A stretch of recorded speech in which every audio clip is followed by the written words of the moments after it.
걸어가는 사람이 많아지면 그것이 곧 길이 되는 것이다. 루시의 명언입니다.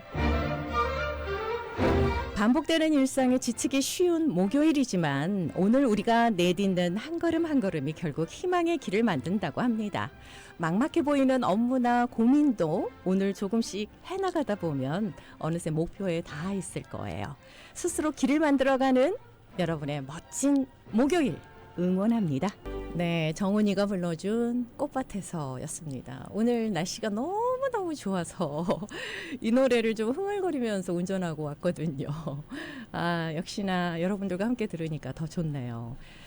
루시의 명언도 너무 좋지만 희망에 대한 명언 너무 가슴에 와닿지 않습니까? 근데 조지 번스가 말한 내용도 참 좋아요. 당신이 희망을 버리지 않는 한 희망은 절대로 당신을 버리지 않는데요. 네, 그런 말을 했는데 이렇게 목요일쯤 되면 마음의 여유가 조금씩 줄어드는 것 같아요. 하지만 꼭 기억하시기 바랍니다. 우리가 오늘을 긍정적으로 바라보기로 마음 먹는 순간 희망은 우리 곁에서 다시 빛나기 시작한다는 걸 말이에요. 세상이 주는 속도에 휘둘리기보다는 내 마음의 속도에 맞춰서 한 걸음씩 나아가는 오늘이 되셨으면 좋겠습니다. 자, 지친 마음 다독이면서 해피투게더 여러분들과 함께합니다. 일부 이 시간 도움 주세요. 경험은 실력은 결과로 증명됩니다. 14,000건 이상의 레몬법 소송을 성공으로 이끄는 레몬법 전문 니타 레몬 로펌. 내 짐을 이사하듯 정성과 신뢰로 모시는 강남 이삿짐 센터. 오랜 경험으로 여러분의 건강을 책임지는 메디케어 전문 애니몬 보험. 안티에이징의 모든 것 타임 항노화 센터 닥터 알렉스 킴 공동 제공입니다. 잠시 후에 돌아옵니다. 소피아님 고맙습니다. 아큐팡님 오랜만에 인사해 주셨네요. 네. 비비안님, 우리 선민이 반갑습니다. 오늘도 인사만 드리고 기팅으로 가요. 라고 예, 댓글 주셨네요. 고맙습니다. 네. 한 걸음 한 걸음 일상의 꾸준함보다 위대한 건 없을 거예요. 라는 댓글. 소피아님의 피드백인데요. 너무 멋지네요. 정훈이의 꽃밭에서 목소리도 선율도 정말 아름다운 노래 이렇게 적어주셨는데요. 항상 이렇게 공감해 주시고 나오는 노래마다 좋다 해주시고 좋은 댓글 피드백 이렇게 주셔서 너무 감사해요. 아큐팡님도 첫 곡 좋아요 라고 반가 이렇게 적어주셨네요. 고맙습니다. 잠시 후에 돌아옵니다. 해피투게더 1부 함께하고 계십니다. 자, 오늘은요 한의학으로 짚어보는 질병과 치료 여기에 대해서 좀 이야기 나눠보도록 하겠습니다. 중국 남해금 한의원의 남해금 원장님 자리해 주셨습니다. 인사드릴게요. 안녕하세요. 안녕하세요. 예, 반갑습니다. 원장님. 중국 남해금 한의원 남 원장님은 50년의 임상 경험으로 수많은 목, 허리, 디스크 환자들을 치료해 수많은 목, 허리, 디스크 환자들이 통증을 없애드리고 그 고통에서 해방됐다는 환자들의 소식을 종종 많이 듣게 되는데요. 그 외에도 특수 진료는 이 만성기침, 고환아사, 생리통, 불임증, 중풍 치료, 피부 습진, 아토피성 피부병의 탁월한 치료 방법을 가지고 있다고 합니다. 그 효과가 아주 좋아서 수많은 단골 손님들이 환자들이 정말 많이 찾아오는 그런 한의원으로 유명합니다. 자, 남해금 한의원의 우리 남 원장님께서 오늘은요 허리 디스크와 협착증이요 여기에 대해서 이제 도움 말씀 주신다고 하셨는데요. 원장님, 요즘에도 허리 디스크로 고생하는 사람들이 굉장히 많죠. 예, 굉장히 많아요. 네. 허리 디스크와 협착증은 어떻게 다른지 궁금해요. 사실 이게 진단의 표순위가 제가 오늘 말씀드리는 거는 양방적인 그 진단 표순이에요. 네. 디스크라는 무엇이냐? 그 척추판에 있는 수액이 제자리를 안 있고 흘러나와서 신경을 누를 때는 그걸 디스크라 해요. 그런데 그렇군요. 많은 분들이 그래. 디스크는 뭐이고 협착증은 또 뭐입니까? 이 협착증은 한마디로 말해서 디스크로 좀 방치해 놔뒀거나 제때 치료가 완치 못했을 때 그 척추관에서 내려오는 자꾸 구멍이 좁아져요. 아. 예를 들어 어떻게 말씀드리면 알아듣기 허락하면 이런 호수가 있는데 네. 처음에는 어떤 물질이 흘러나와서 아주 말랑말랑할 때는 자기 자리로 돌아갈 수 있는데 협착증이라는 거는 그 흘러난 물질이 굳어서 구멍을 좁혔을 때는 그거 협착증이라 해요. 그렇군요. 예, 이 약적으로 힘든 진단 내릴 때. 아. 그리고 우리는 뭘로 기준하냐? 네. 물론 의사가 이제 경험이 많으면 환자의 증세를 보면 요거는 디스크 위주다. 네. 근데 이분은 협착증을 겸하고 있구나. 이게 임상에서 보여요. 예를 들어 디스크는 그래도 통증이 위주예요. 많이 아파요. 네네. 힙부 아프다든지 그 크기에 따라서 위치는 다 다르지만 네. 협착증은 그렇게 아프지는 않아요. 오히려 그렇습니까? 전체 다리가 우울하게 저린 것 같고 혈액순환이 안 되는 것 같고 네. 제일 많이 말씀하는 게 첫째 저리고 둘째는 엉치 궁뎅이 할머니들이 와서 그래요. 네. 궁뎅이가 무겁다고. 예. 엉덩이가 무겁죠. 예. 네. 이사에서 엉치대고 일어날 때 엉치가 잘 들리지 않고 굉장히 뭐 엉치를 이렇게 아픈 도로 달아맨 것 같은 느낌. 무거운 느낌. 무거운 느낌. 네. 그래서 의사는 벌써 환자를 딱 보고 증세를 보고 대화를 나눠보면 네. 디스크 위주냐 어떤 디스크를 넘어서 협착증이 위주냐 이게 나와요. 그런데 더 정확하게 알자면 그래도 MRI를 찍어야 돼요. MRI 찍으면 네. 그거는 뭐 100% 진단이 나와요. 예를 들어 그렇군요. 심지어 MRI를 잘 찍는 데서는 네. 디스크를 보고하고 협착증 말이 하나도 없으면 이건 협착증이 안지가 없어요. 그러니까 호수관이 좁아지지 않았다 이거예요. 그때 다 치료하기 나타나는군요. 좋죠. 그런데 물어보지 않아도 벌써 보고서에다가 협착증이 있다고 그 보고서에 들어오면 네.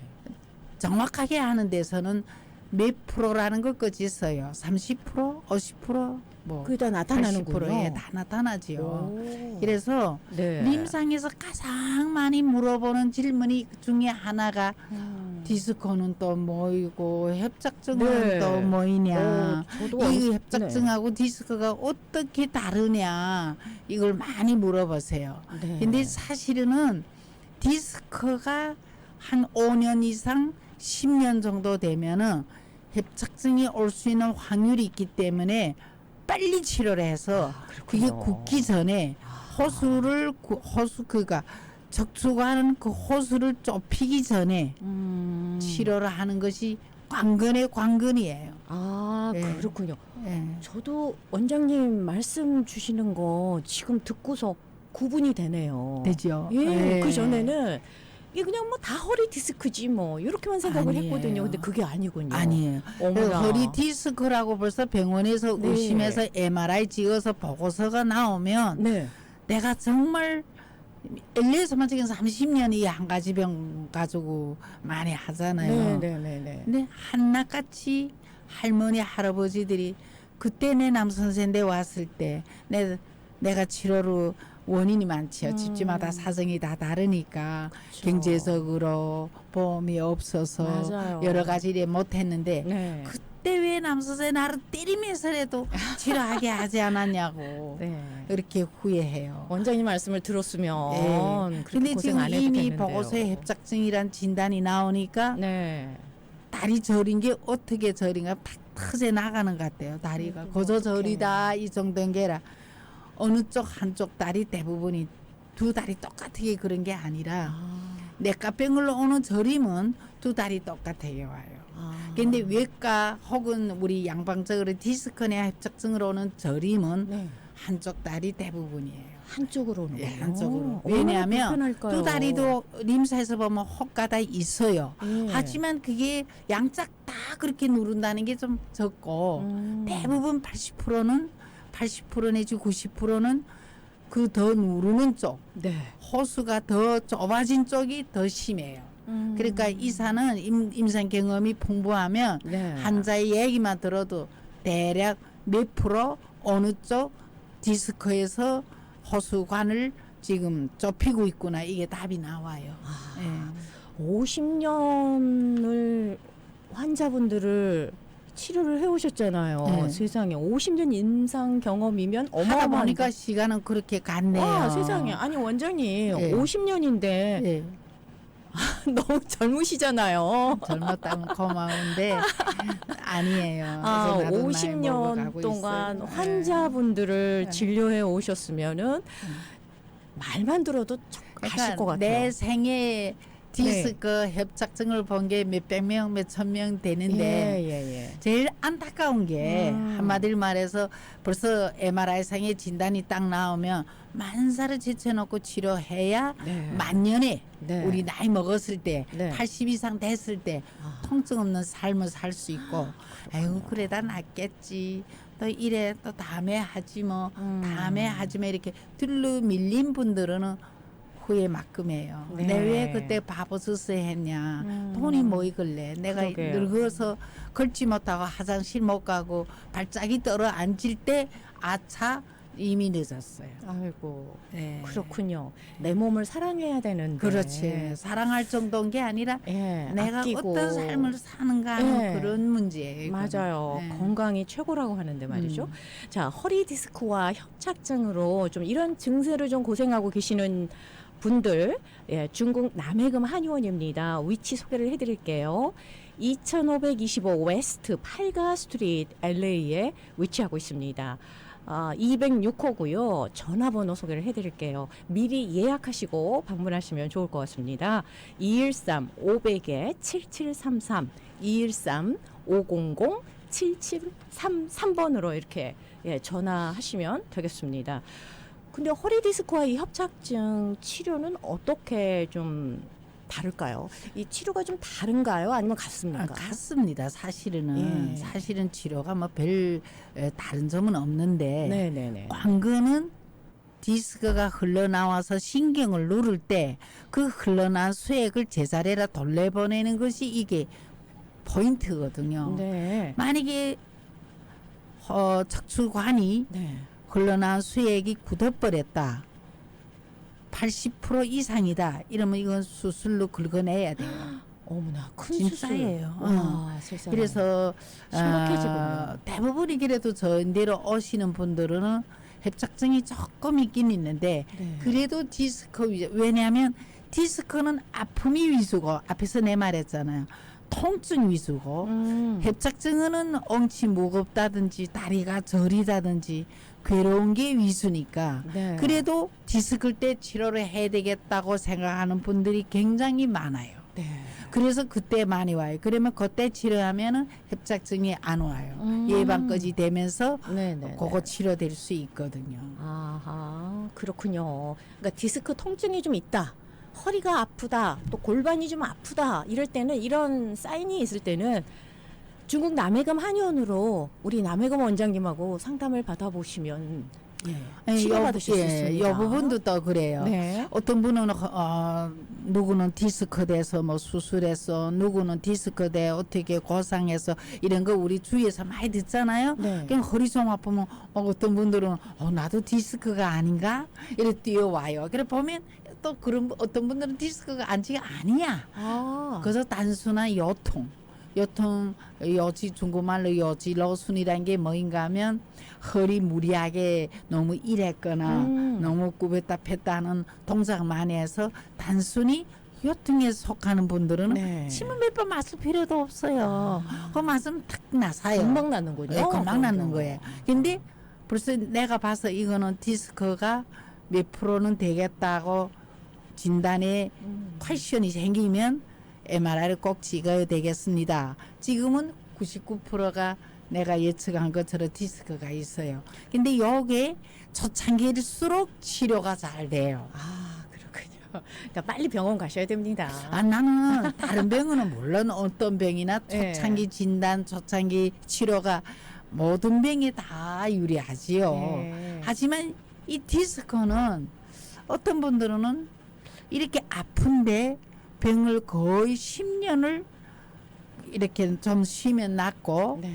또 또 일을 많이 하면 더 아프고 반복적으로 이게 이렇게 되면서 만성 허리 예, 통증. 만성 허리 통증은 네. 사실 내가 보면 이거는 눈 감고도 디스크라고 진단 내리겠는데 네. MRI 한번 안 찍다 나니까 본인이 이게 디스크인지 요통인지 뭐인지 모르고 살았어요. 본인이 그래서- 의사가 아니잖아요. 예, 그래서 강곡하게 네. 이거는 MRI 찍어야 되겠습니다. 아하.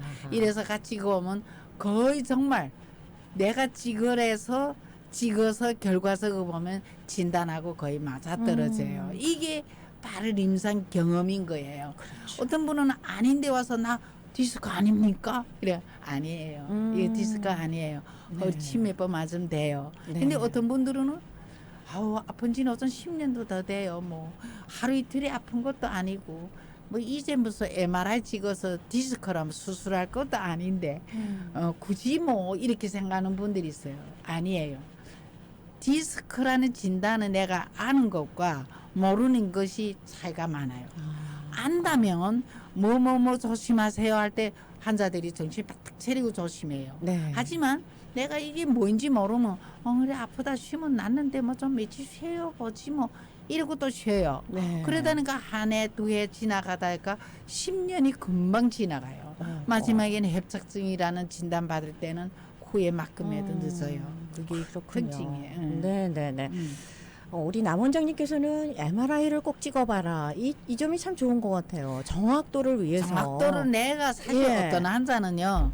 이거는 90% 디스크입니다. 안 어허. 찍어도 되지만 네네네네. 안 찍어도 되지만 그래도 내 차테라가 쫙 진단을 내리고 검사 과정 내리고 MRI 저기 보고서까지 탁 결합해서 네. 완전한 병치 차트를 만들기 위해서는 저는 그걸 요구를 그걸 해요. 정확하게 환자를 치료하기 네. 위해서 그리고 하시는 치료도 거잖아요. 그래요. 일반 요통 치료가 다르고 디스크 치료가 다릅니다.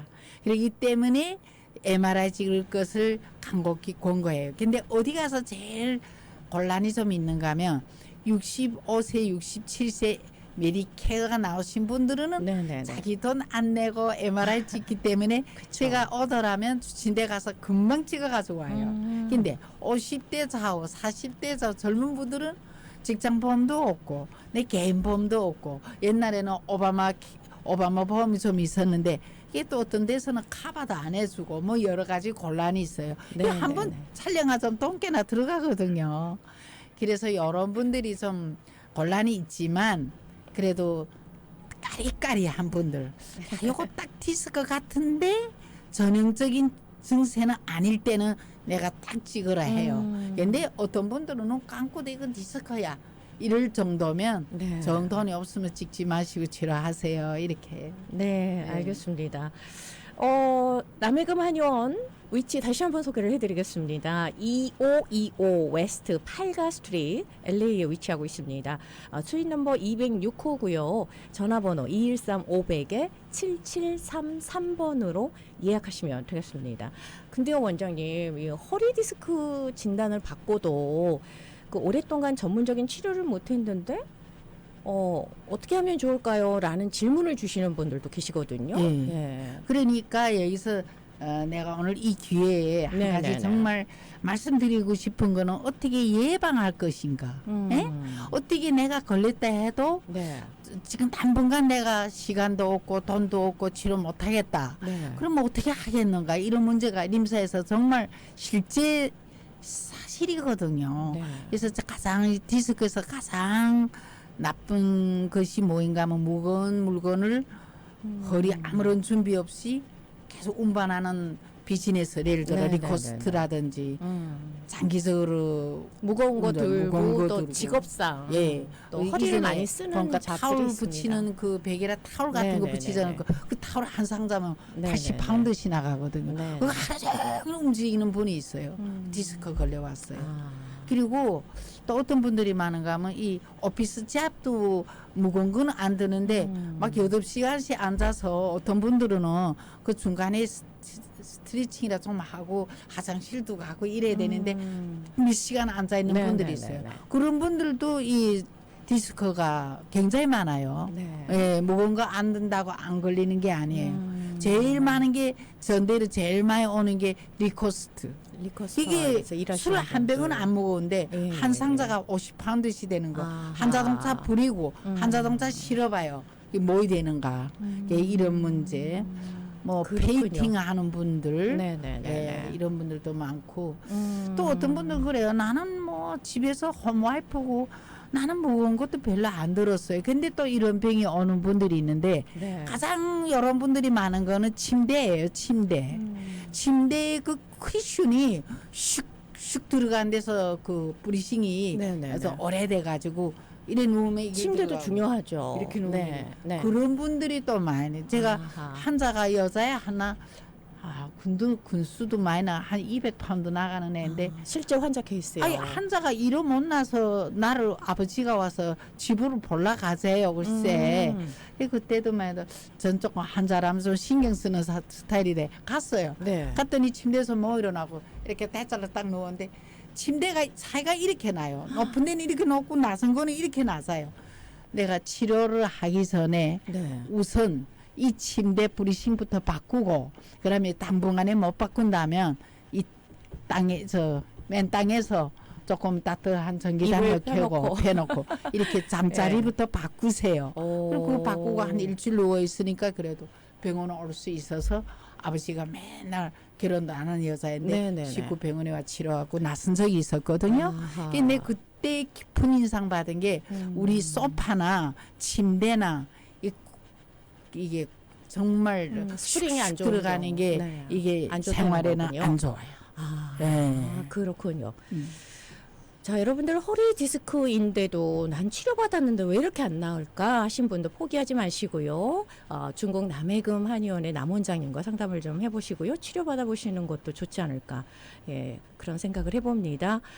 자, 허리 디스크를 일상생활에서 어떻게 예방할 수 있는지 좀 전에 이렇게 쫙 말씀을 해주셨습니다. 뭐 물건 들 때도 조심하시고, 저 소파나 또 침대 쿠션도 확인을 해보시고, 뭐 자압 때문에 허리를 좀 많이 쓰는 자압들은 조금 주의하셔서 예, 이런 것도 좀 한 자세를 좀 허리를 좀 이렇게 무게 중심이 허리에 많이 가는 거 이런 것도 좀 주의를 하시는 게 좋을 것 같습니다. 자, 실제 환자분들 많이 치료를 하셨을 텐데요. 좀 소개를 해주신다면. 예, 사례를 내 얘기할게요. 네네네. 치료받고 예, 좋아진 사례 케이스들. 1에 네네네. 김모 씨인데 아주 젊은 분이에요. 요즘은 뭐 52세면 남자가 뭐 청년 같아요. 네네. 아주 건강한데 이분은 퇴근 후에 매일 찜에 2시간씩 유산소 운동과 근력 운동을 개마에 하시고 누구보다 자기가 건강 봐도 키도 크고요. 네. 정말 운동도 건강하신 잘 분이에요. 하시고 운동도 잘 그런데 하시고요. 예, 이렇게 건강하시고 운동도 많이 하시고 건강 관리를 하시는 분 술 담배도 안 하더라고요. 네네. 근데 이분이 어느 날 아침인가 일어나서 앉았더니 hipu가 시커머리하더래요. 왜 이렇지? 뭐 그럴 수도 있겠지 이렇게 생각하고 아무런 조심도 안 하고 엉덩이가 저린 예, 거죠. 계속 네. 운동한 거예요. 근데 한 달 지나니까 아침에 일어나서 양말을 신는 동작을 하니까 양말을 신을 수가 없을 정도로 히프가 아픈 거예요. 그러니까 히프가 보통 뭐 엉덩이에 통증이 있을 거예요. 엉덩이 통증이 왜 오지? 내가 뭐 고관절 괴사가 왔냐? 처음에 그렇게 생각하고 네. 엑스레이 찍으려 갔대요. 네. 병원은. 엑스레이 의사가 딱 보더니 엑스레이 고관절만 찍지 않고 너 이거 허리를 MRI 찍어야 되겠다고. 그래 그 자리에서 찍었더니 세상에 몇 밀리 남았는가 하면 이분이 네네네. L3, L4 사이에서 네. 4mm 나온 거예요. 4mm. 4mm. 예, 4mm 나오면 너무 건데. 큰 건 아니에요. 보통 7mm, 8mm도 있는데 네. 4mm가 크지는 않은데 히프가 아프단 말이 딱 이 크기와 맞아 떨어지는 거예요. 그래서 디스크가 그렇게 많이 흘러나왔던 예, 흘러나와서 거군요. 신경을 3mm 누르는 거예요. 아. 처음에는 MRI 찍기 전에 내가 디스크라 했더니 아주 안 믿더라고요. 나 디스크 걸릴 일이 나는 오피스 잡이지 내 하루에 운동 2시간 하지 왜 디스크 걸리냐고. 그런 경우는 왜 그런가요? 왜 이거는 그렇게? 어째 이런가 하면 그 디스크인가? 운동할 때 운동을 잘못한 거예요. 이분은. 아, 너무 심하게 하신 거군요. 예, 그 근력 운동이라는 게 유산소 운동은 그저 걸거나 뛰는데 네. 근력 운동은 남자들이 되라 이런 쇠덩어리로 갑자기 힘을 팍 주고 이렇게 당기는 어. 거, 발로 이렇게 미는 거. 당기는 거, 그거 미는 거. 이분이 1시간씩 하는데 예. 이게 안 좋군요. 포화 현상 그러니까 자기가 가지고 있는 파워를 초과해서 발로 이렇게 아, 미는 운동인데 조심해야 그걸 너무 한 되겠네요. 거예요. 그래서 그 후로는요 네. 이 운동하지 마세요. 수영하세요. 수영 바꾸세요. 네. 그리고 치료를 이분이 해서 지금은 뭐 안 아프게 사는데 젊은 분인데 디스크가 오는 거는 대략 무거운 거 많이 든다. 짭이 무거운 거 네. 많이 드는 이분처럼 운동 불정확하게 하는 거 이런 데서 오는 게 많아서 내 이번 사례를 하나 들고요. 네, 그렇군요. 예. 자, 중국 남해금 한의원은요, 팔가와 후보 근처에 위치하고 있습니다. 2525 웨스트 팔가 스트리트에 위치하고 있습니다. 전화번호 213-500-7733, 213-500-7733번으로 예약하시면 되겠습니다. 자, 원장님, 그러면 이런 허리 디스크나 협착증 침으로도 물론 놔주시지만 다른 방법으로 또 있어요. 치료를 다른 하실 거 방법. 아니에요? 그러니까 저만이 원장님만의 예, 비법. 비법이 있어요. 아. 그렇게 해야지. 네. 뭐 그저 단순히 침만 나서 이게 고쳐진다면 얼마나 좋겠어요. 그러니까요. 근데 그게 그렇게 잘 안 되고 그리제도 많은 환자들이 와 이래요. 선생님 나는 방치한 게 아니에요. 치료를 안 한 것도 아니에요. 네. 이 몇 년 동안 한의원이라는 한의원 다 다니면서 침을 맞았어요. 네. 근데 안 되는 거 어떻게 합니까? 이게 제일 많은 비리예요. 예. 그래서 침도 나야 되지만은 디스크병에 대한 그 자기 궁금해요. 그 병을 고치는 네. 특이한 방법으로 고쳐야만이 어. 흘러나온 수액이 제자리로 돌려보내는. 아하. 그게 포인트예요. 아, 그게 뭐 침을 포인트군요. 놓으면 제자리를 안 돌아가거든요. 어. 저도 한의대 졸업하고 전에 침은 나봤어요. 네, 네, 그게 네, 제자리 네. 돌아갑니까? 네, 이 50년 지적을 생각해봐요. 50년 임상 경험을 자랑하고 그래서 있는 한의원입니다. 이거는 음. 지치만 나서 안 되는구나. 네. 또 어떤 분들은 뭐 한약이 좋은 게 있다고 뭐 막 선전해서 한약도 써봤어요. 그리고 그것도 별로예요. 네. 그래서 마지막에 제가 지금 하는 이 플래너로 음. 디스크를 전문 고치는 방법을 하고 있으니까 네. 결과가 아주 좋은 거예요. 네네네. 자, 허리 통증 정말 참기 힘듭니다. 일상생활, 이 삶의 질이 굉장히 떨어지는데요. 고민하지 마시고 참지 마시고 중국 남해금 한의원입니다. 213-500-7733번으로 전화하시고요. 또 방문하셔서 상담 받아보시면 너무 좋을 것 같아요. 원장님 오늘 도움 말씀 정말 고맙습니다. 너무 수고 많이 했어요. 네, 끝으로 해주실 말씀 있으세요? 네. 예, 참 이게 미국 와서 30년 삶해 보니까 우리 이민 생활이 그리 홀홀하지 않아요. 네. 특히 1세들은요. 네. 노동으로 자녀들을 키우고 노동으로 가정을 이끌거나 엄마나 아빠나 다 똑같아요. 여자라고 편안하고 남자도 이게 아니에요. 부부가 다 이 가정을 위해서 고생하는데 마지막에 이제 몇십 년 살고 보니까 디스크가 왔잖아요. 그럴 때 다른 걸 다 생각하지 말고 내 만년의 삶을 위해서 바로 이 치료를 병을 받으라는 고쳐야 거죠. 돼요. 맞습니다. 건강이 최고입니다. 감사합니다. 네, 감사합니다. 네. 자, 그랜드 캐년 국립공원 여러분 여행 가신 분들 많으실 거예요. 여행 다녀오신 분들 한 번쯤 뭐 다들 가보시지 않았을까라는 생각이 드네요. 저도 미국 온 지 얼마 안 돼서 그랜드 캐년은 꼭 가봐야 된다 해서 저도 여행을 다녀왔는데요. 그랜드 캐년 국립공원이 1919년 오늘 이 미국을 상징하는 거대한 이 자연의 신비로움, 이 그랜드 캐년이 미국 국립공원으로 공식 지정된 날이 오늘이더라고요. 1919년 오늘입니다. 매년 수백만 명의 관광객이 찾는 곳이잖아요. 근데 그랜드 캐년이 이렇게 국립공원으로 보호받기 시작한 역사적인 날이 오늘이라는 거. 그래서 그냥 지나갈 수가 없겠더라고요. 1919년 2월 26일에 우드로 윌슨 대통령이 서명하면서 그랜드 캐니언은 미국에서 17번째 국립공원이 되었습니다. 사실 국립공원이 되기 전에 이 랄프 캐머런이라는 인물이 그랜드 캐니언의 주요 산책로와 이 광산권을 사들여서 관광객들에게 통행료를 받으려고 했다고 합니다. 결국 대법원까지 가는 싸움 끝에 국가의 소유가 되었지요. 자연 앞에 입장료라뇨. 말이 됩니까? 대단한 배짱이었네요. 네, 국립공원 지정은 1919년이지만 자연보호의 진심이었던 테오도르 루즈벨트 대통령은 이미 1908년에 이곳을 국가기념물로 지정해서 훼손을 막았습니다. 그는 이곳을 보고 자연이 만든 정말 위대한 걸작이다 이렇게 평하면서 이 위대한 걸작에 손대지 마라 이런 명언을 남기기도 했습니다.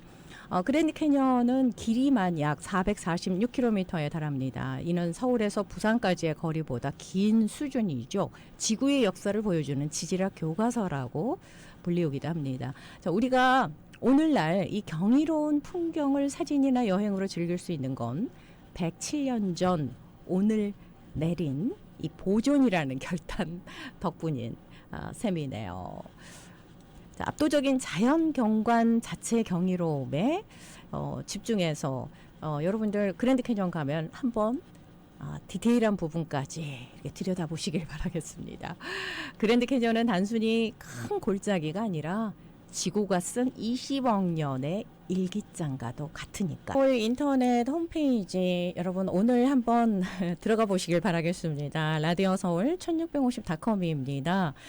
저희 라디오 서울 인터넷 홈페이지가 대폭 개편하면서 이 미주 최고의 뉴스 속보 상보 보도 뉴스 사이트로 자리매김했습니다.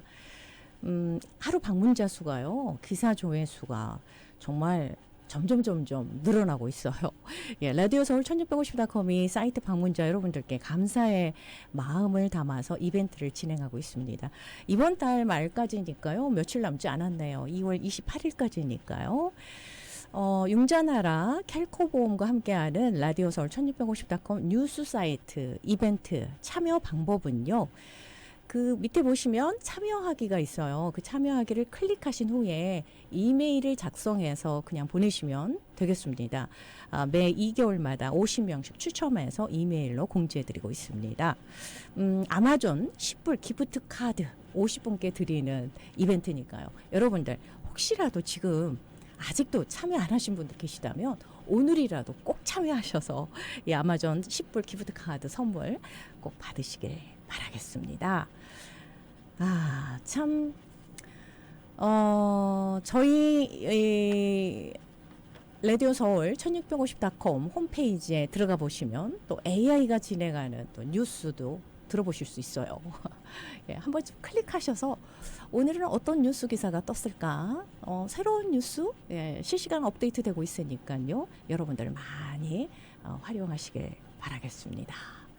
자, 해피투게더 이제 마무리할 시간이 1부 마무리할 시간이 다 돼가네요. 자, 1부 끝곡으로 이 노래 띄워드리겠습니다. 그렇습니다. 하루를 정말 기분 좋게 바꾸는 방법 뭐가 있을까요?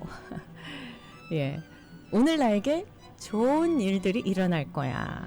예, 상상하는 거죠. 아직 우리에게는 희망이 있습니다. 무엇을 하시든지 저와 여러분에게는 희망이 있어요. 자, 이번 주를 멋지게 마무리할 이틀이라는 소중한 시간도 남아 있습니다. 예, 가능성의 문을 열고요. 희망찬 마음으로 여러분들 남은 오후 시간 해피투게더와 함께 해주시면 고맙겠습니다. 자, 희망을 담고 해피투게더 2부 시작합니다. 네, 행진하는 거야. 앞으로 행진하는 거야. 이 노래 진짜 너무 멋지지 않습니까? 희망을 팍팍 주네요, 그냥. 다시 한번 해봐야겠어. 이런 도전을 확 주는데요. 들국화가 불러준 행진이었습니다. 다들 굉장히 좋아하시는데요, 이 노래. 고맙습니다. 자, 일주일에 8분 응선을 넘는 목요일. 이제 오늘도 뭐 퇴근 준비하고 계시죠? 여러분들 이제 하루를 마감해야 할 텐데요. 몸은 좀 무겁고 좀 마음은 먼저 주말을 향해 달려가는 것 같아요. 목요일이 그렇죠. 기분이. 자, 오늘이라는 시간 묵묵히 채워내는 사람만이 내일의 달콤한 결실을 맛볼 수 있다는 거 우리는 잘 알고 있습니다. 자, 지금 우리가 품고 있는 이 작은 희망들이 결국은 우리가 꿈꾸던 내일을 현실로 만드는 가장 큰 힘이 될 것입니다. 지루할 수 있는 일상조차도 멋진 꿈과 행복으로 채워가는 우리 해피님들 되시길 바라겠습니다. 소피아님 이런 말씀 적어주셨네요. 햇빛은 물론 비가 오고 바람도 불어야 생명이 움트고 강해지듯이 우리의 삶도 같은 것 같아요. 이분의 피드백은 진짜 최고입니다. 최고예요. 예, 고맙습니다. 자, 2부 이 시간 도움 주세요. 경험은 실력은 결과로 증명됩니다. 14,000건 이상의 레몬법 소송을 성공으로 이끈 레몬법 전문 니타 레몬 로펌. 내 집을 이사하듯 정성과 신뢰로 모시는 강남 이삿짐센터. 메디케어 플랜과 건강보험. 경험과 신용의 한미보험이라면 안심입니다. 한미보험. 가장 빠른 뉴스와 방송 다시 듣기. 더 많은 컨텐츠가 궁금하다면 라디오 서울 1650.com으로 들어오십시오. 라디오 서울 1650.com 공동 제공입니다. 잠시 후에 돌아옵니다. 자, 해피투게더 함께하고 계십니다. 자, 오늘은 현대인들이 겪는 정신적인 이 고통들, 내가 잘못해서가 아니라 세상이 힘들어서 내 마음이 아픈 것이라면 우리는 어디서부터 이 치료의 실타래를 풀어야 할까요? 자, 오늘은 미주 한인사회의 정신건강 권익보호를 위해서 수십 년간 앞장서 오신 분이시죠. 정신과 전문의이자 환자의 인권과 법적 권리 보호에도 목소리를 높이고 계시는 조만철 박사님 인사드리겠습니다. 안녕하세요. 네, 반갑습니다. 반갑습니다. 네, 네, 스튜디오에서는 처음 뵙는 것 같습니다. 그렇네요. 네. 예, 어떻습니까? 박사님 마음은 평안하신지요? 요즘 아주 시끄러운 일들이 많아서 혼자 네네. 중얼거리는 말이 있습니다. 뭘까요? 큰 것은 크고 예. 작은 것은 작다. 큰 것은 크고 작은 것은 작다. 네. 그건 무슨 뜻일까요? 가끔 이게 작은 일에 매달려 가지고 네네네. 크게 시간을 보내는 일도 많고, 아하. 그래서 이게 얼마나 큰지 중요한지, 네, 더 큰 일은 없는지 네. 그런 순서를 정하는 게 이 일하는데도 도움이 되고, 그렇습니다. 네, 그래서 네네. 괜히 작은데 너무 얽매이지도 말고, 그래서 큰 것은 크고 작은 것은 작다. 그러니까 일상생활을 하면서 그렇죠. 너무 좀 이렇게 좀 깊이 고민하거나 뭐 네. 이러는 것보다는 네. 예, 그냥 뭐 스쳐 지나가듯이 그리고 그 일상 속에서도 행복을 찾으라라는 그런 말씀으로 들리는 것 같은데요. 맞나요? 그렇죠. 아닌가요? 일상생활에서 예. 내 생각 중에서도 예. 어떤 게 더 중요하고 어떤 게 덜 중요한지 그렇습니까? 그 프라이어리티를 정해주는 게 나의 그 일하는데도 좋고, 그렇죠, 그렇죠. 감정 조절에도 좋고, 어떤 맞습니다. 데는 그렇잖아요. 조그만 일 싸운 걸 가지고 하루 종일 거기에 매여 있는 경우도 고심하는 많으니까 거. 예. 이게 얼마나 정말 고민하는 나에게 거. 큰 일인데 여기에 이렇게 마음을 뺏기는가, 이걸 자기 정돈에 참 중요한 것 같아서 네. 저도 자주 짓거립니다. 그렇습니까? 네. 자, 인생은 B와 D 사이에 C다. 그런 명언도 있지 않습니까? 예. 항상 우리 인간은 그런 것 같아요. 네. 탄생과 네. 죽음 사이에 초이스 항상 선택하면서 살지 않습니까? 그렇죠. 예. 참 그 명언이 정말 우리가 인생을 살아가는 데 있어서 네. 너무나도 중요하다라는 생각이 들어요. 선택을 잘했을 때와 잘못했을 때 굉장히 달라지지 않습니까? 결과가. 그렇죠. 예, 장폴 사르트리의 명언. 예. 항상 우리가 뭐 직장 생활에서도 그렇고 인간관계에 있어서도 그렇고 참 인용을 많이 할 때가 많은 것 같아요. 그렇죠. 네. 예. 그 BNC인 북창동인데. 그렇습니까? 예, 북창동 그러네요, 정말. BCD잖아요. 예. 아하. 근데 요새 예. 유튜브에 보면 뭐 예. 재밌는 이야기들이 많은데, 그래서 초이스, 우리가 어제 선택한 것이 오늘의 나를 만들었고, 맞습니다. 내일의 선택이 네. 나의 희망이 된다. 아하. 이렇게 설명을 하고 참 재미있는 말로 제가 생각을 하고 있다가 네네네. 이제 병원 간호사들하고 앉아서 이야기를 하다가 제가 물었어요. 네. B&D 삶과 죽음 사이에 C가 중요한데 네. 그러니까 이게 초이스 선택을 예. 저는 이제 생각하면서 물었더니 한 간호사가 하는 말이 캐시. 캐시. 중요하죠, 캐시. 참 재밌는 표현입니다. 그렇죠. 네. 내일의 선택이 오늘의 선택이 내일의 희망이 된다라는 네. 말씀이 네. 와닿네요. 네. 자, 요즘에 우리 한인들의 이 정신 건강은 어떻습니까? 이제 많은 분들이 이제 또 상담을 해주고 계실 거 아니겠습니까? 그렇죠. 예, 어떤가요, 요즘에? 그 어떤 환자분들이 주로 많이 오시는지? 그 전에는 궁금합니다. 예, 그러니까 30년 전에는 네, 주로 정신과의 그 유전적인 질환들 네, 아주 정신분열증 아주 유전적인 우울증 조울증 아주 심한 강박증 이런 참 레귤러하다고 할까 네. 그런 게 90%였고 그 다음에 무슨 직장 내 문제라든지 스트레스 문제라든지 불안 장애라든지 그게 한 10% 정도 됐어요. 네. 그런데 지금은 반대로 됐습니다. 어떻게 바뀌었습니까?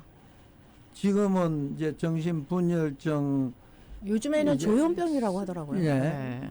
분열증이 있고 조현병은 매닉 디프레시브죠. 다른 거예요? 예. 아. 조현병은 생각에 문제가 있어서 망상이 생기고 네. 아주 환청이나 환시를 보고 사회생활이 거의 안 되는 네. 그런 심각한 정신질환을 조현병이라고 정신분열증 어. 그렇게 했고 그다음 조울증이라고 네. 조울증은 감정의 병이 일어나는 겁니다. 너무 기분이 좋았다가 네. 그러니까 조증, 네네. 매닉 상태 그런 시기가 일주일 내지 한 두 달 지나다가 그런 게 이제 한 번씩 나타나는 거예요. 네네네네. 그러다가 정상으로 돌아왔다가 그리고 어떤 사람은 우울증이 옵니다. 이 시기가 지나면 네. 그게 조울증의 우울증은 자살률이 상당히 높아요. 조울증이 먼저 와요? 그러니까 조울증은 조증이 오고 네. 우울증이 오는데 아. 우울증이 먼저 왔다가 조증이 올 수도 있고 반대로 될 수도 있고 그렇군요. 그리고 어떤 조증 환자는 우울증이 안 오는 사람도 있습니다. 네. 그래서 이 조울증은 참 어떻게 보면 재미있는 병이라고도 볼 수 있는데 현재 많은가요, 우리 한인들 중에? 상당히 많아요. 그러니까 분열증이 크게 있고 네. 조울증이 있고 그 다음에 아주 심한 우울증이 있고 정신병을 크게 나누면은 이 환자들이 제일 많은데 네. 분열증 중에는 성공한 사람들이 별로 없어요. 어. 근데 조울증 중에는 이 쉽게 설명하면 이 사람들의 그 에너지가 네. 보통 사람의 5배, 10배가 됩니다. 조증이 되면은 어허. 잠을 한 4시간, 3시간밖에 안 자도 네네. 에너지가 넘치고 또 이 사람 중에 머리 좋은 사람들이 많아요. 그리고 이 과대망상, 일반 네. 사람들이 생각하지 못했던 그런 자기 우울감, 아주 위대한 그런 생각이나 네네네네. 이 천재적인 생각 이런 것을 만들어내는 해밍웨이 같은 작가도 조울증 환자입니다. 그렇죠. 예, 조울증 환자고 그 해밍웨이 같은 사람도 결국은 한 번씩 자살 충격이 느끼면은 메이어 클리닉에 가서 전기 치료도 받고 마지막에도 전기 치료 받다가 퇴원하면서 자살을 네, 했었죠. 그런 자, 예. 요즘에 보면은 예. 아주 정치가들 중에도 많습니다. 이런 사람들이. 네. 저 만약에 이제 내가 좀 우울증 증세가 있다 하시는 네. 분들 네. 예, 본인이 뭐 진단하기에도 그렇고 또 남이 보기에도 좀 상담 좀 받아봐. 뭐 이렇게 좀 권면해주고 싶은 그런 사람이 있거든요. 네. 그럴 때는 제일 처음에 어떻게 이 치료의 실타래를 좀 풀어보면 좋을까요? 그러니까 일단은 이제 박사님 같은 분하고 상담을 해야 되는 겁니까? 먼저 그런 증상이 있다. 내가 우울증인 것 같아. 사는 게 재미가 없고 네. 자꾸 디프레스 되고 네. 의욕이 없고 뭐 이렇단 말이에요. 그런 보통 사람들은 네. 이제 친구나 네, 동생이나 오빠나 네. 가족에게 먼저 이야기를 하고 친구들하고도 이야기를 하고 그다음에 교회에 가서도 네. 또 상담도 하고 보통 이렇게 지나지요. 네, 네, 네. 근데 이것을 정말 아무도 안 하는 사람들은 심각해지는 거고 본인이 인정을 안 하는 경우도 있지 않습니까? 본인이 인정을 안 하는 경우도 있고 네. 하지만은 상담은 받기 싫어하는 그렇죠, 경우가 그렇죠. 있고 네, 네, 네, 네. 그럴 때는 그 옆에 사람이 상당히 심각한 우울증이 있는데 아예 그런 생각을 안 한다면은 그 사람과 같이 있는 사람이 먼저 상담가를 찾아가서 네, 네. 내 옆에 사람이 이런 상태에 있습니다 하고 상담을 직접 받고 네. 어떻게 도와줄 건지 그거를 그 옆에 사람이 상담을 먼저 받으셔야 됩니다. 아, 그렇습니까? 예. 아, 그래서 이 사람 너 상담 가라. 네. 그 지금 우울증 환자가 찾아왔다가 이런 분들 막 5년 동안 우울했는데 가라 해도 안 갑니다. 네. 그거는 옆에 있는 사람 책임이에요. 그렇습니까? 먼저 상담을 받으라는 말씀이시군요. 우울증의 제일 큰 정세는 네. 많은 분들이 모르고 있는데 내가 좋아지고 싶은 생각이 없는 게 우울증입니다. 네, 네, 네. 우울증 정말 심한 우울증을 갖고 있는 사람들이 하는 세 가지 느낌이 있어요. 생각. 네, 네, 네. 좋아지고 싶은 생각이 없는 거. 아무도 나를 도와줄 수 없다. 나에게는 아무런 희망이 없다. 네. 그리고 나는 좋아져서 살아갈 가치도 없는 사람이다. 이런 생각을 하기 때문에 치료를 원하지 않습니다. 그래서 정말 치료를 받아야 될 사람은 이런 사람들이니까 이런 사람을 어떻게 도와줄까 하는 것은 그 옆에 있는 사람이 가서 먼저 상담을 받으셔야 돼요. 어떻게 도와줄 건지. 굉장히 중요한 말씀 해주신 것 같아요. 그러면 그 옆에 있는 사람이 결국은 피해자도 됩니다. 아하. 우울증도 전염돼요. 그런 얘기는 많이 들었거든요. 치매도 전염돼요. 자꾸 오. 잊어버리는 사람 같이 있다가 나도 잊어버려. 그렇군요. 근데 이제 뭐 이런 우울증에 대해서 정신과 닥터 우리 조만철 박사님도 계시지만 네. 오늘 이렇게 이야기를 나누고 있지만 이 우울증이나 이런 정신과적인 질환이 브레인의 문제다. 뭐 이런 말이 있지 않습니까? 그렇죠. 거기에 대해서는 어떻게 생각하세요? 이 브레인에 뭔가가 문제가 있어서 이런 증상들이 나타나는 것이다. 예. 이게 맞는 말인가요? 우리 몸은 예. 전부 다 기계입니다. 네. 기계요. 네. 과학적으로 분석하자면 그럼요. 그렇습니까? 성장 호르몬이 안 나오면 애가 못 큽니다. 그렇죠. 호르몬이죠. 예, 예. 여성 호르몬이 없으면 월경이 안 나와요. 그렇죠. 임신도 못 합니다. 네, 네. 그 성 호르몬 때문에 여성의 그 특징도 나타나고 월경 사이에 그 불안증, 네, 네, 네. 신경질 이런 게 또 나타나고 네, 갱년기 우울증 나타나고 호르몬하고 굉장히 깊고 그러니까 또- 호르몬 불균형에서 오는 그럼요. 그래서 그렇군요. 스트레스가 너무 쌓이든지 신체 선천적으로 그런 체질을 타고 난 사람은 간단하게 이야기하면 세로토닌이 떨어져요. 행복 호르몬이 그럼요. 떨어진다는 그 거군요. 호르몬이 있어야 예, 예. 우리가 즐거움도 느끼고 네. 근데 이 호르몬이 떨어지면은 결국은 극심한 우울증에 빠져서 자살하게 됩니다. 호르몬이 정상적인 사람은 절대로 아무리 죽이려고 해도 안 죽죠. 아니 그러면 호르몬을 밸런스를 맞춰주면 될 거 아니겠습니까?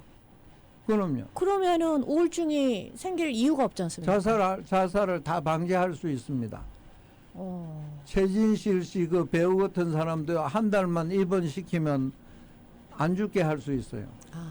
그 호르몬이 떨어지면은 심하게 떨어지면은 자살을 향해서 모든 거짓말을 합니다. 나는 괜찮다. 이 속이고. 네, 그래서 네, 네. 결국은 자기를 파멸시키는 심각한 병이죠. 아. 그래서 이게 병입니다. 참 가슴 아프죠.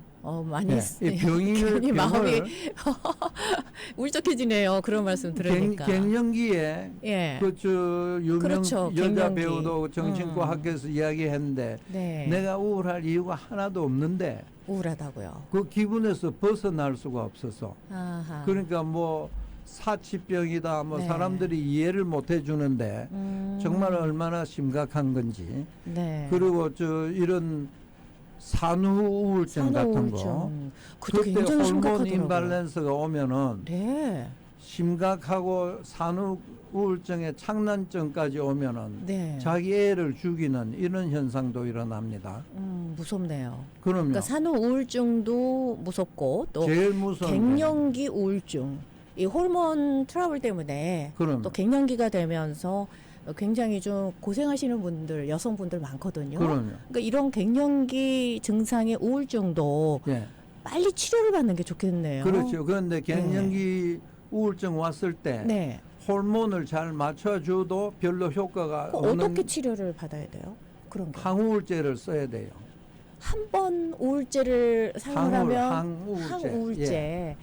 그러니까 세로토닌을 올려준다든지 네. 세로토닌 그다음에 노에프네프린 아. 그 필요한 그 요소들을 네. 올려주는 약들이 아. 한 20개가 넘습니다. 그렇군요. 그 처방하는 게 굉장히 또 중요할 것 같아요. 닥터들의 그 처방해 주시는 그 손길이 그렇죠. 또 예. 무엇보다도 중요하다라는 그런 생각이 드는데요. 이 갱년기 우울증도 제가 볼 땐 제 주변에도 예.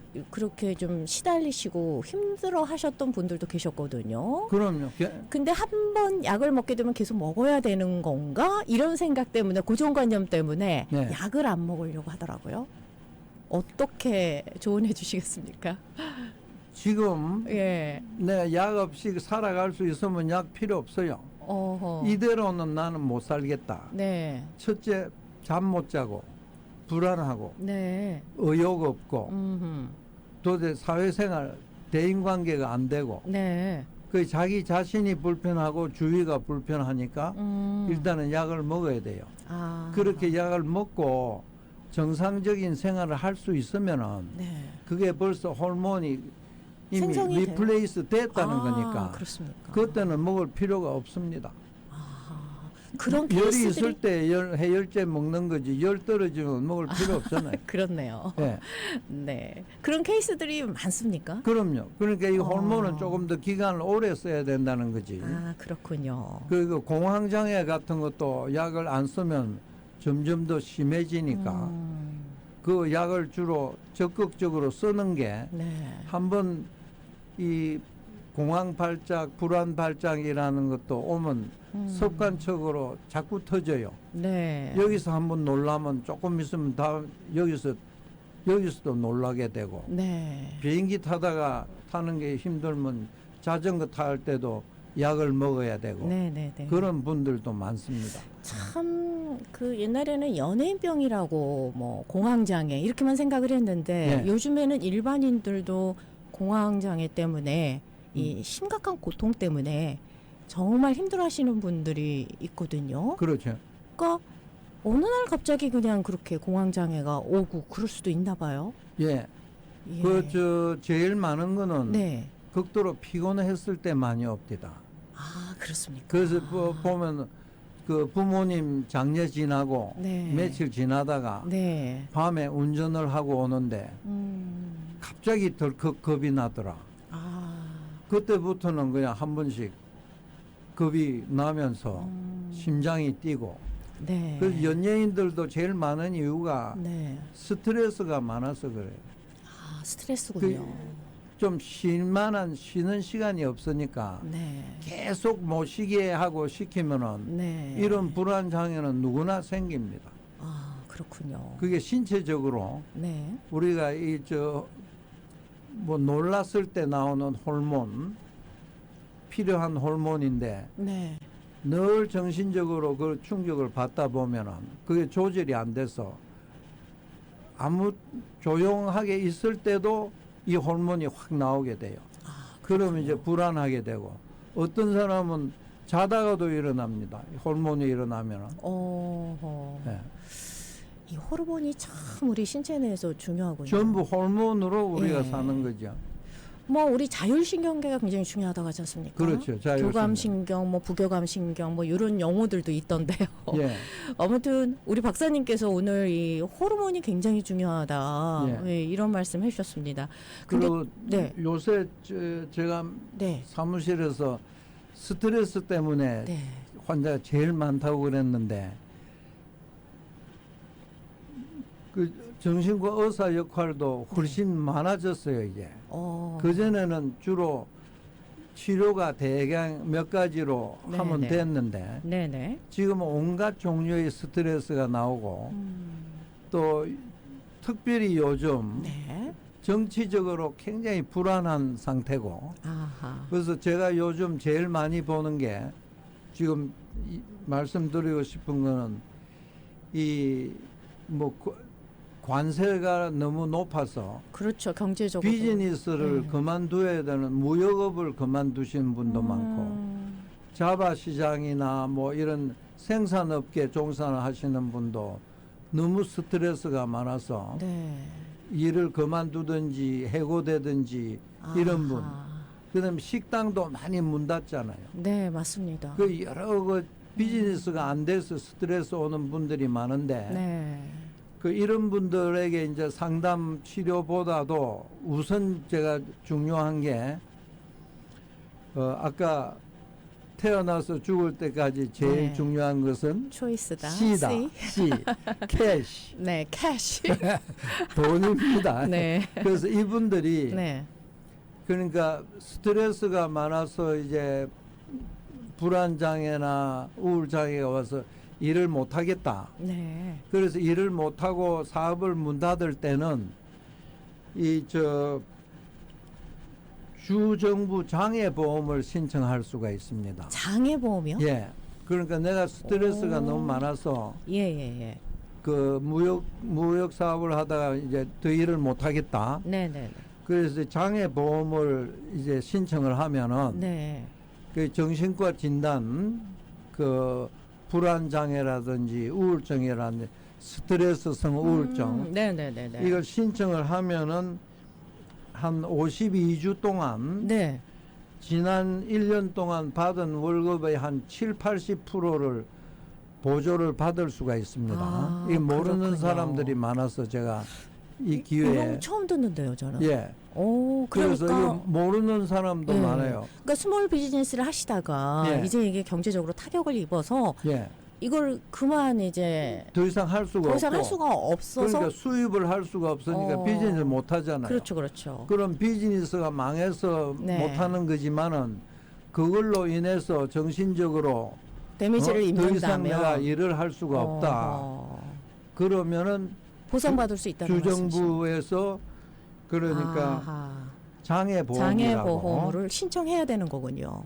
그렇죠. 아. 그러니까 예를 들면 이제 임신, 출산 네. 이것 때문에 일 못할 때도 청구할 수가 있습니다. 예, 예, 예, 그렇군요. 그런데 그건 뭐 너무 엄연한 거고 우선 그 스트레스 비즈니스 장사 때문에 경제적인 이유 때문에 안 되면은 그래서 상담보다는 우선 이 사람들 경제적으로 그렇죠. 좀 살아야 도움을 되니까요. 받도록 해주는 게 예, 맞습니다. 그나마 좀 1년 동안 아하. 도움이 되고 네네네네. 또 실직보험 이따가 이제 직장이 없어서 직장을 잃었다 네네. 이런 분들도 unemployment 아하. 그걸 하면은 한 26주까지 스포트를 받을 수가 있고 네네네네. 그리고 또 일을 하다가 그 어느 폭력을 당했다든지 네. 뭐 부당한 스트레스를 받았든지 이래서 워커스 컴을 신청할 수가 있습니다. 아, 그렇군요. 예. 그러니까 이런 거를 이제 신청해서 이제 경제적으로 좀 도움을 받으려면 네. 정신과 닥터의 진단서가 필요하지 않겠습니까? 그렇죠. 아, 그걸 말씀하시는 예, 거죠? 지금 그렇게 해서 이제 도움을 받을 수 있다라는 거를 지금 말씀을 해주시는 그렇죠. 거죠. 아, 그렇군요. 그래서 그런 지금 방법도 있군요. 예. 정신과 진단을 해서 하여튼 예. 이런 문제 때문에 네. 상담 치료보다는 캐시가 중요하고 그러니까 제가 그런 의미에서 캐시라는 거군요. 지금 제가 보기에 현대 스트레스는 네. 스트레스의 제일 큰 원인은 뭐라고 생각하세요? 스트레스의 가장 큰 원인이요? 네. 글쎄요, 여러 가지 이유가 있을 것 같아요. 그 여러 가지 중에서 개인차마다 다 다르겠죠. 한 100명이 왔는데 예.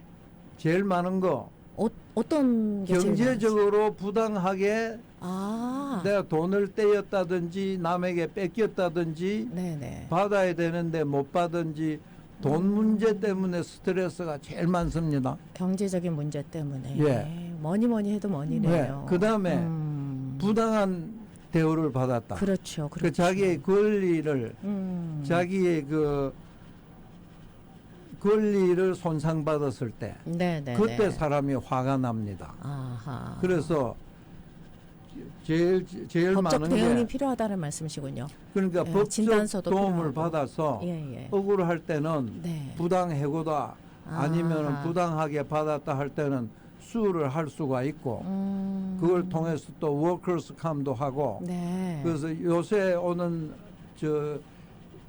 옛날에 그런 정신병 네네네. 플러스 다른 도움이 많이 필요하다는 것을 제가 알려드리고 알겠습니다. 싶습니다. 아니 제가 조만철 박사님 말씀을 듣다 보니까요 푹 빠져가지고 시간 가는 줄 몰랐어요. 벌써 4시 39분이거든요. 네. 마무리해야 됩니다. 마무리해야 돼요. 마지막 질문 드릴게요. 네. 아 정말 지금 이 순간 경제적 고통과 이런 사회적인 억울함 속에서 좀 삶을 포기하고 싶다.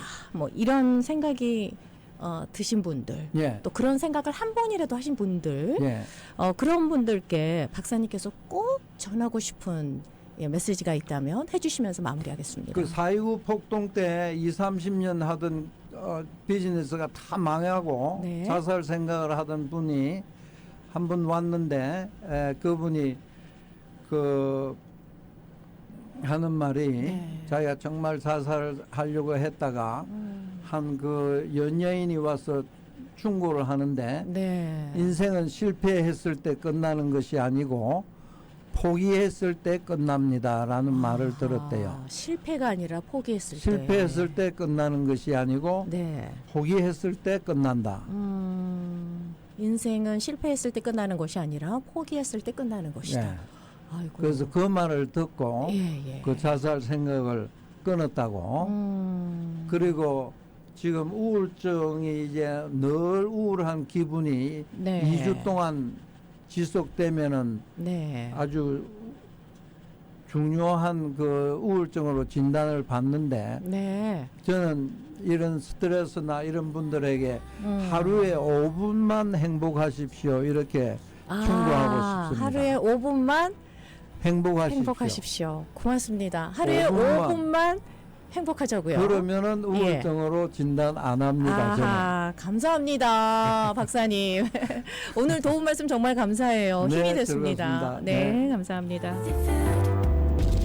자, 지금 이 순간에도 감당하기 힘든 경제적 무게나 이런 억울한 상황 때문에 홀로 이 소거리를 하고 계신 분이 있다면 내 잘못이라는 이런 자책은 내려놓으셨으면 좋겠습니다. 이 박사님 말씀처럼 전문가의 도움 그리고 법적 도움을 적극적으로 활용하는 것이야말로 다시 일어서기 위한 가장 용기 있는 첫걸음이 아닐까라는 생각을 해봅니다. 자, 하루에 5분만 행복하자고요. 네, 자, 저는 잠시 후에 돌아옵니다. 해피투게더 2부 함께하고 계십니다. 현재 시각은 태평양 시각으로 4시 44분 지나고 있습니다. 이 시간은 경험은 실력은 결과로 증명됩니다. 14,000건 이상의 레몬법 소송을 성공으로 이끈 레몬법 전문 니타 레몬 로펌 내 집을 이사하듯 정성과 신뢰로 모시는 강남 이삿짐센터, 메디케어 플랜과 건강보험, 경험과 신용의 한미보험이라면 안심입니다. 한미보험. 가장 빠른 뉴스와 방송 다시 듣기, 더 많은 컨텐츠가 궁금하다면 라디오 서울 1650.com 공동 제공입니다. 우울할 때는 하늘을 우러러 보기, 다 별거 아니고 지나가리라, 이렇게 생각하는 게 중요하다는 제 생각입니다. 라고 적어주셨는데요. 예, 공감합니다. 감사해요. 여러분들의 많은 관심 너무너무 고맙습니다. 이름은 오 대수. 아 내가 뭘 직접 됐냐고! 왜 줘! 일간 한번 아이고, 이게 무슨 소리일까 하신 분들 계실까요? 내 맘입니다. 익숙한 지다. 자, 올드보이라는 영화 보신 분들 많으시죠? 예, 박찬욱 감독이 한국인 최초로 칸 국제영화 심사위원장을 맡게 됐습니다. 박찬욱 감독은 오는 5월 프랑스 칸에서 열리는 제79회 칸 국제영화제에서 황금종려상 등을 결정하는 이 경쟁 부문 심사위원장으로 위촉됐습니다. 오랜만이시네요. 아저씨 내 이름도 모르잖아요.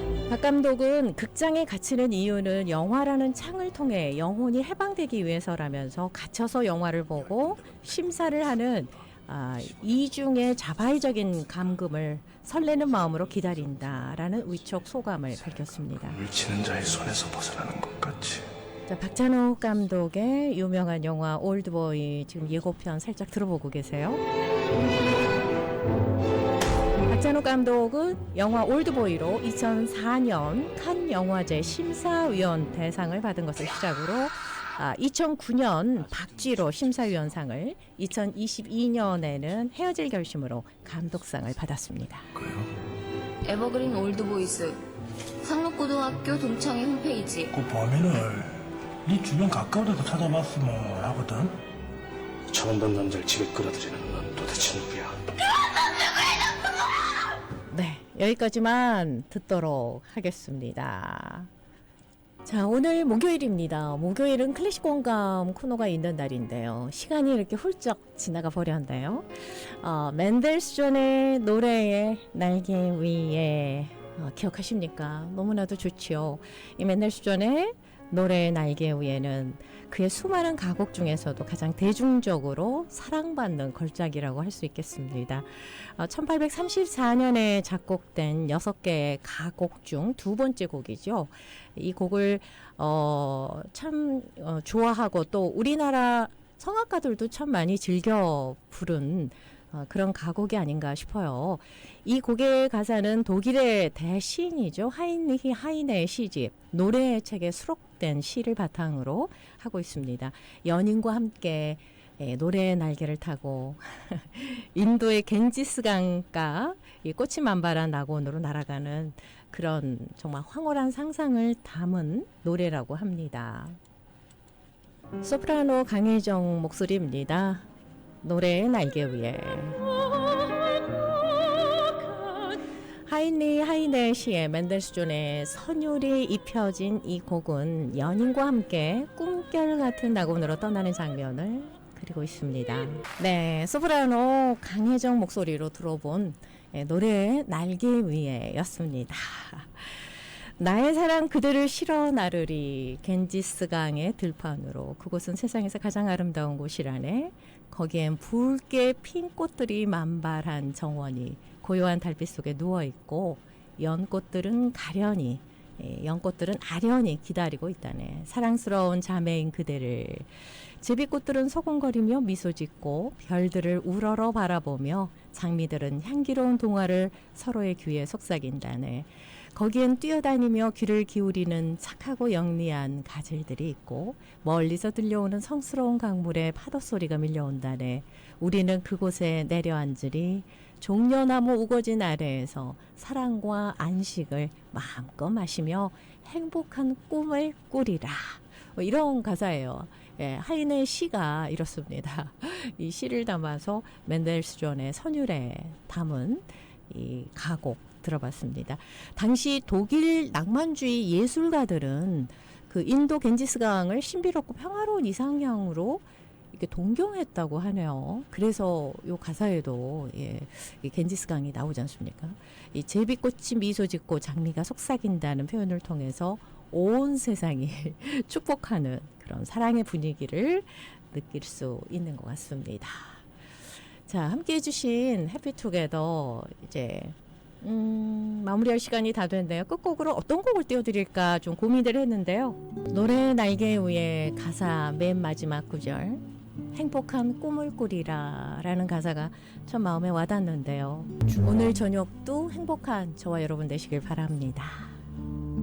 함께 해주신 여러분 정말 고맙습니다. 지금까지 저 고솜이었습니다. 편안하고도 즐겁고 또 행복한 저녁 되십시오. 사랑합니다.